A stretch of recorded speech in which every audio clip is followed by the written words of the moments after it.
rational and irrational numbers. We're going to jump right into some examples of how to quantify whether a number is rational or irrational.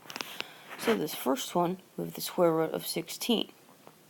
Now, if we remember our perfect squares, which we have done in the past, we can remember that square root of 1 is 1, square root of 2, square root of 4 is 2, square root of 9 is 3, and the square root of 16 is 4.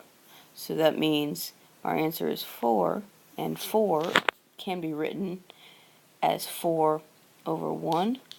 So the square root of 16 is a rational number. And when you explain that, you would say it is because the square root of 16 is 4, and therefore it can be written as a fraction. So that's your explanation. Okay, square root of 18. Now if we continue our list of square roots, the square root of 25 is 5. Now there's no whole number, a nice round number, that is between square root of 16 and square root of 25. Well, 18 is in between the square root of 16 and square root of 25. So therefore the square root of 18 must be irrational.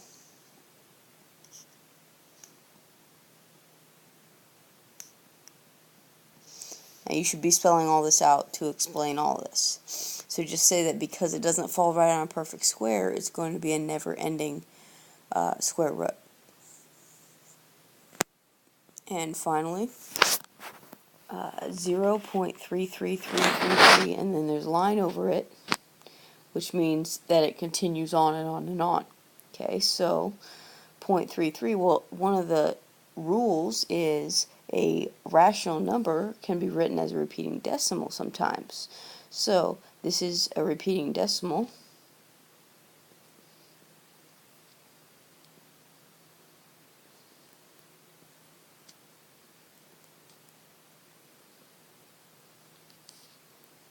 So it is rational.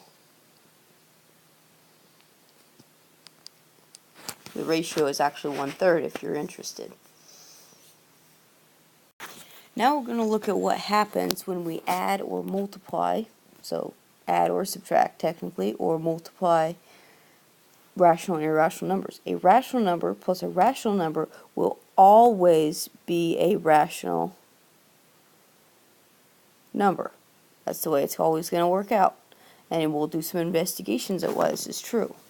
Rational plus irrational is always going to be irrational.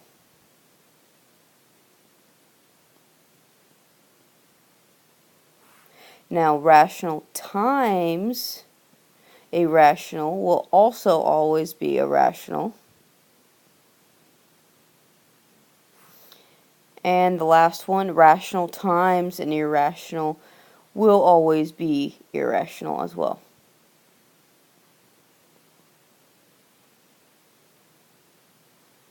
So those are the basic rules. So if you can remember that, and if you can't, then just do some investigations to figure it out.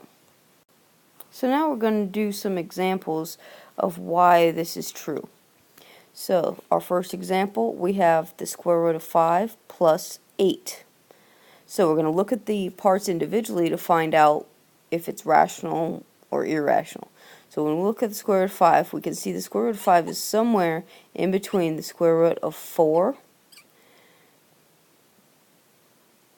That's less than the square root of 5, which is less than the square root of 9. So it's somewhere in between those.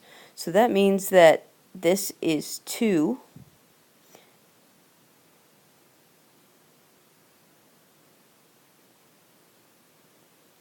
So the square root of 5 falls somewhere in between 2 and 3. And because it's a radical, it's going to be never ending. So we know that we have an irrational number. And then we're going to add 8. Well, 8, that's just a integer number. So that means that it can be written as a fraction. So any fraction is a rational number.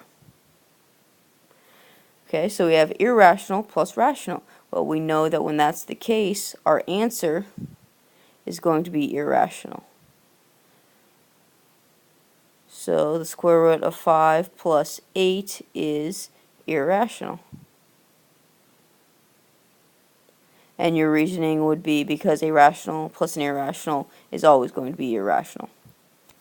And the last one here, we have the square root of 16 plus the square, or times the square root of 81.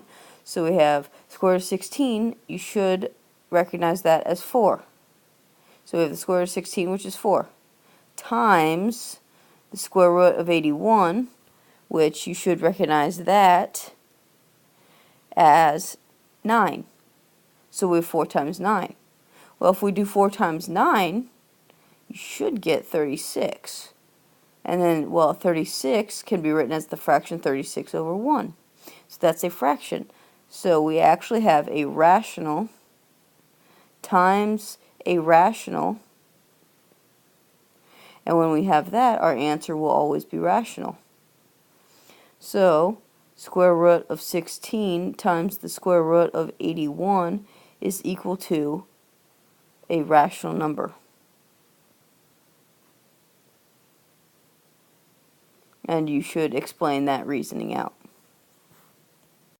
So those are your notes over rational and irrational numbers. Go through your practice problems, then you should be ready for this quiz over rational and irrational numbers.